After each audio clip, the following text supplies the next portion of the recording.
নমস্কাৰ ছাত্ৰ ছাত্ৰীসকল আজি আমি পুনৰ এটা দ্বিঘাত সমীকৰণৰ দশমমান শ্ৰেণীৰ এটা আমি অংক লৈ আহিছোঁ তোমালোকৰ লগত আলোচনা কৰি অংকটো তো চাবা মই ইয়াৰ আগতে 4 নম্বৰটো কৰি দিছিলোঁ 4.3 এতিয়া মই 5 নম্বৰটো আলোচনা কৰিম ঠিক আছে তো তোমালোকে মনোযোগ দিবা বুলি ভাবিছোঁ তো এতিয়া চাবা 5 নম্বৰটো কি আছে চাই লোৱা কি আছে এটা শ্ৰেণী পৰীক্ষাত শেৱালীৰ গণিতৰ নম্বৰ আৰু ইংৰাজীৰ নম্বৰ দুটাৰ যোগফল 30 মানে গণিত আৰু ইংৰাজীৰ নম্বৰ দুটাৰ যোগফল কিমান দিছে 30 দিছে তাই যদি গণিতৰ 2 নম্বৰ বেছি আৰু ইংৰাজীৰ 3 নম্বৰ কম পালেহেঁতেন এই নম্বৰ দুটাৰ পূৰণফল 210 হ'লহেঁতেন তাইৰ বিষয় দুটাত পোৱা নম্বৰবিলাক উলিওৱা তো তোমালোকে ধৰি ল'বা যে ধৰা হ'ল শেৱালীৰ গণিতৰ নম্বৰ x গতিকে যেহেতু নম্বৰ দুটাৰ যোগফল 30 মানে গণিত আৰু ইংৰাজীত দুটা মিলি পেলাই 30 পাইছে যে তোমালোকে ধৰা গণিতত 20 পালা তো ইংৰাজীত কিমান পাবা 10 30 হ'ব লাগিলে ইংৰাজীত 10 পাব লাগিব তো শেৱালী ধৰা গণিতত 20 পাইছিল ইংৰাজীত এতিয়া 10 হ'ব মানে 30 দুটা সাবজেক্টৰ নম্বৰ যেহেতু যোগফল 30 গতিকে 30 ৰ পৰা আমি গণিতৰ নম্বৰটো বাদ দিলে মানে আমি ইংৰাজীৰ নম্বৰটো গম পাম ঠিক আছে মানে তোমালোকে নাভাবিবা যে গণিতত 20 পাম নেকি আমি সবে বেছি পাম গণিতত ঠিক আছে তো এই অংকটো কথাই কৈছো শেৱালীৰ গণিতৰ নম্বৰ x গতিকে এতেৰে ইংৰাজী শেৱালীৰ ইংৰাজীৰ নম্বৰ কিমান হ'ব ইংৰাজীৰ নম্বৰ কি হ'ব 30 মাইনাস x তোমালোকে চোৱা যে দুটা নম্বৰৰ যোগফল যেহেতু 30 সবা গণিতত 20 পালে ইংৰাজীত চাবাছো 30 মাইনাস 20 30 ৰ পৰা 20 গেলে কিমান 10 তেতিয়া এটা যোগ কৰিলে 30 হ'ব ঠিক আছে তো এনাকে তোমালোকে টোটালৰ পৰা মাইনাস কৰিব লাগিব এতিয়া প্ৰশ্নত কি দিছে চাবা যে যদি প্ৰশ্নত কি দিছে চাবা যে কৈছে তাই যদি গণিতত 2 নম্বৰ বেছি তাৰমানে গণিতত সাপোজ আগতে 20 আছিল এবাৰ 22 পালা তাৰমানে গণিতৰ নম্বৰটোৰ লগত 2 যোগ দিব লাগিব যে গণিতত 2 বেছি হলে গণিতত x আছিল 2 বেছি হলে x + 2 আকৌ চাবা ইংৰাজীত 3 নম্বৰ কম ইংলিশত কিমান আছিল 30 - x নম্বৰ আছিল কিন্তু 3 কম হলে ইয়াৰ পৰা 3 এটা বিয়োগ দিব লাগিব গতিকে কি হ'ব 30 বিয়োগ 3 মানে 27 বিয়োগ x তাৰমানে শেৱালীৰ গণিতৰ নতুন নম্বৰ হ'ব x + 2 আৰু ইংৰাজীৰ নতুন নম্বৰ হ'ব 27 - x এই নম্বৰ দুটাৰ পূৰণফল কিমান দিছে 210 গতিকে তোমালোকে নতুন নম্বৰ দুটা পূৰণ কৰিলে 210 পাবা গতিকে প্ৰশ্নমতে আমি কি লিখিম x + 2 আৰু হেতু কি হৈছিল 27 - x ঠিক আছে গণিতত 2 নম্বৰ বেছি আৰু ইংৰাজীত 3 নম্বৰ কম তো এইটা নম্বৰ দুটা পূৰণ কৰিলে কি হ'ব 210 হ'ব গতিকে এতিয়া তোমালোকে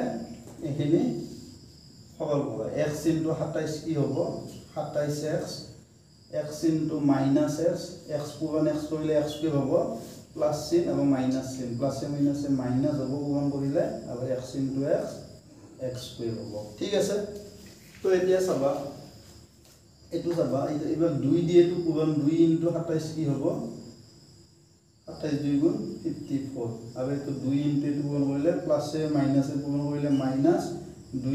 * x 2x আকৌ তোমালোকে 210 টি পিনে যোগ আছিল ইফালে মিলে কি হ'ব বিয়োগ হ'ব তো দিস ইজ ইকুয়াল 0 তো এটো কি হ'ল -x স্কয়ার তো আমি আগত লিখিম কাৰণ দ্বিঘাত সমীকৰণৰ স্ট্যান্ডাৰ্ড ফৰ্মত x স্কয়াৰ পদটো প্ৰথমতে থাকে তাৰ পিছত এতিয়া চাবা 27 টা x জমা দুটা ধাৰ তাৰ মানে 25 টা x ধাৰ জমা হ'ব না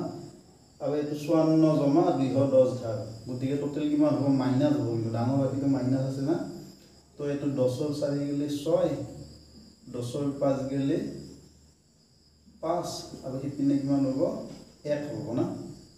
1 হ'ব তো এই ডিসি ইকুয়াল 0 চাই ল 156 প্লাস 54 না 6 7 10 5 10 11 1 2 ঠিক আছে না তো এটো হল আমার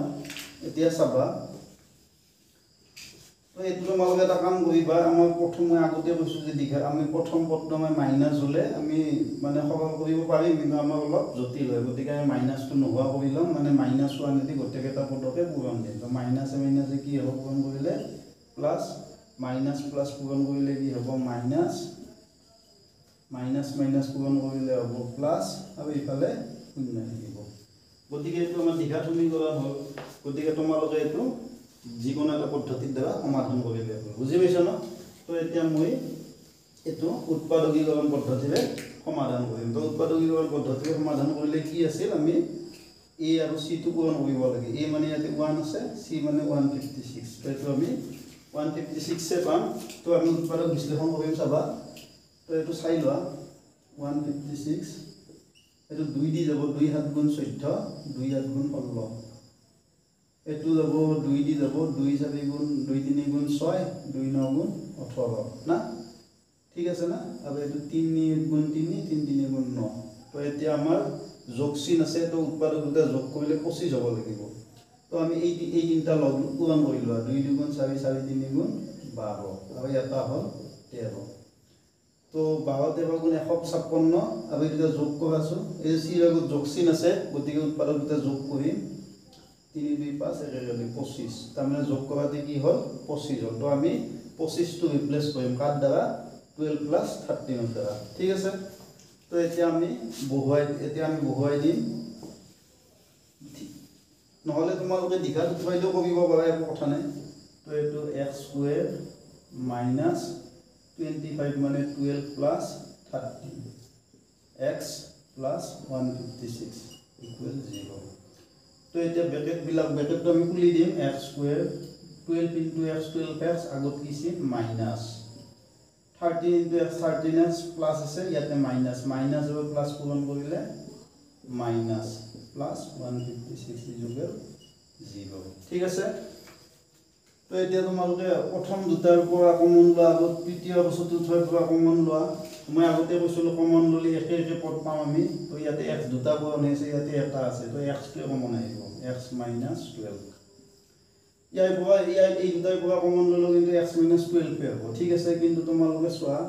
ইয়াতে মাইনাস চিন আছে ইয়াতে প্লাস আমাৰ ইয়াতে x থকা পদটো কি আছে প্লাস আছে তো আমাৰ এটো প্লাস হ'ব লাগিব গতিকে মাইনাস চিন কমন আহিব আৰু এটো 13 ঠিক আছে তো 13 কমন আহিলে 13 into x 13x এটো চিনটো চাবাছো মাইনাসে পূৰণ কৰিলে প্লাস হ'ব গতিকে এটা মাইনাস দিব লাগিব এটো 12 হ'ব ইয়াতে তোমালোকে এতিয়া চোৱা -13 into plus x মাইনাসে প্লাসে পূৰণ কৰিলে -13 into x 13x মাইনাস পূৰণ কৰিলে প্লাস 13 into 12 156 ঠিক আছে তো এতিয়া মই আগতে কৈছো কমন আনিলে যেটো পৰ আনিম আকৌ পূৰণ কৰি দিলে আগৰ পদ দুটা পাব লাগিব তো এতিয়া x - 12 ইয়াতো আছে তোমালোকে কমন লোৱা ইয়াতে x থাকিব ইয়াতে -13 থাকিব দিস ইজ ইকুৱেল 0 এতিয়া দুটা ৰাখি পূৰণ কৰি 0 মানে কি এটো হয়তো পূৰণ 0 মানে কি হয় এটো 0 বা এটো 0 পাইছো না বুজি তো ইয়াতে x ইকুৱেল কি হ'ল 12 হ'ল আৰু ইয়াতে x ইকুৱেল কি হ'ল 13 হ'ল তো এতিয়া মনত ৰাখিবা এই দুয়োটা ভ্যালু কিন্তু কি আছে মানে x মানে আমি কি ধৰিছিলো গণিতৰ নম্বৰ গতিকে দুয়োটাই হ'ব পাৰে ঠিক আছে তো এতিয়া তোমালোকে লিখতে এনেকৈ লিখিবা যে যদি গণিতৰ নম্বৰ 12 হয় তেতিয়া ইংৰাজীৰ নম্বৰ কি হ'ব তেতিয়া ইংৰাজীৰ নম্বৰ সমান 27 - 12 27 - 12 মানে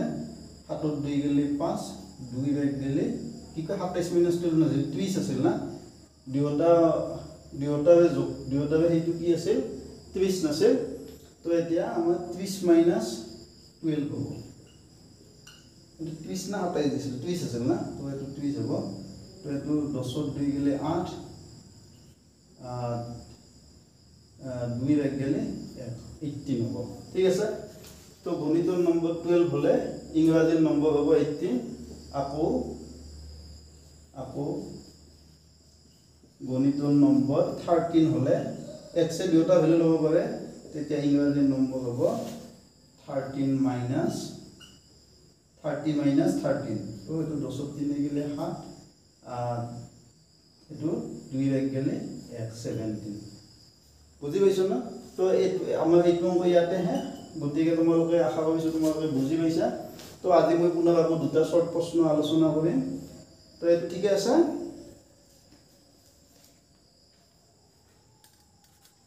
এতিয়া চাবা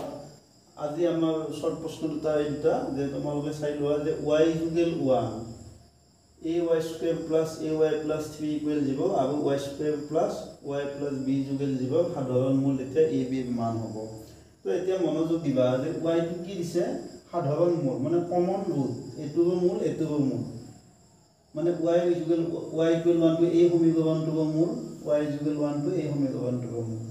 তো যদি মূল হয় আমি সবেই জানো যে মূল বিলাকে সমীকৰণ বিলাক সিদ্ধ কৰে মানে আমি y এর ঠাইত যদি 1 বহাই দিম তেতিয়া বাওফাল মান সফল হ'ব ইয়াতো আমি y এর জায়গাত 1 বহাই দিলে বাওফাল মান সফল হ'ব তো আমাৰ এতে এই বিৰ মান উলিয়া গৈছে ঠিক আছে তোমালোকে কি কৰিবা ইয়াতে তোমালোকে y দুটা সমীকৰণতে y এৰ জায়গাত 1 বহাই দিবা তো প্ৰথমটো তুমি বহাই দিও চাবা প্ৰথমটো কি আছে ay স্কয়ার প্লাস ay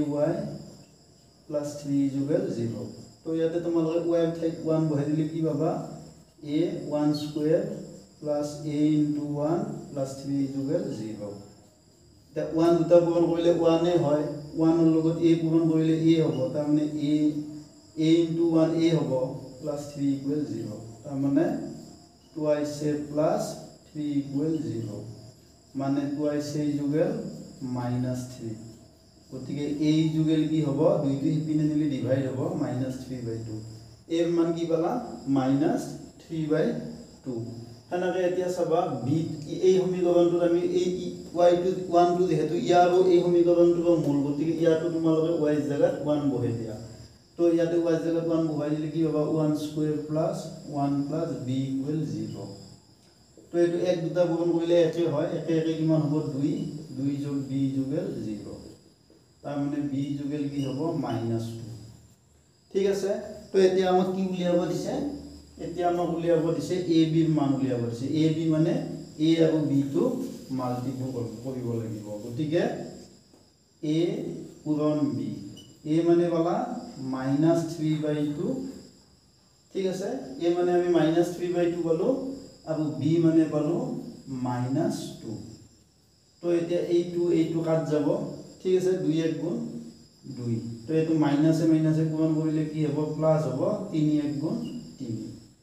বুজি পাইছো না তো এটো आंसरটো কি হ'ব 3 টো হ'ব এটো হল আমাৰ তো এতিয়া চাবা আমি 2 নম্বৰটো চাম তো 2 নম্বৰটো কি আছে চাই লোৱা যে এই সমীকৰণটোৰ x² + ax + 3 = 0 এটা মূল 1 দিছে তেতিয়া আনটো মূল হ'ব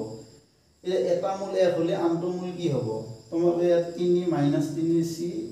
2 দিয়া আছে d2 -2 দিয়া আছে তো ইয়াৰ পৰা তোমালোকে সবেই জানা যে মূল দুটা দ্বিঘাত সমীকৰণৰ দুটা মূল থাকে তো মূল দুটাৰ পূৰণফলটো কি আছে c/a সাপোজ মই মূল দুটা আলফা বিটা বুলি ললো তো আলফা বিটা মানে কি পাবা c/a তো ইয়াতে c মানে 3 আছে a মানে কি আছে 1 আছে ঠিক আছে তো 1 ঠিক আছে তো এতিয়া আলফা বিটা ইকুৱেল 1 3/1 মানে 3 হয় তাৰ মানে তোমালোকে মূল দুটাৰ পূৰণফল কি পালা 3 পালা তো এটা মূল তোমালোকক অলৰেডি 1 দিয়াই আছে তো যদি মূল দুটাৰ পূৰণফল 3 হ'ব লাগে তেতিয়া 1 ৰ লগত কি পূৰণ কৰিলে 3 হ'ব নিশ্চয় 3 হ'ব বুজি পোৱা নাই তো এটা মূল 1 এটা মূল 3 হলেহে মূল দুটাৰ পূৰণফল 3 1 গুণ কি হ'ব 3 হ'ব তো গতিকে ইয়াতে -3 নহয় -2 নহয় গতিকে 1 ৰ লগত কি পূৰণ দিলে 3 হ'ব এটো হ'ব তো आंसरটো আমাৰ কি হ'ব 3 হ'ব মানে মূল দুটাৰ পূৰণফল 3 নাপাইছ ইয়াতে c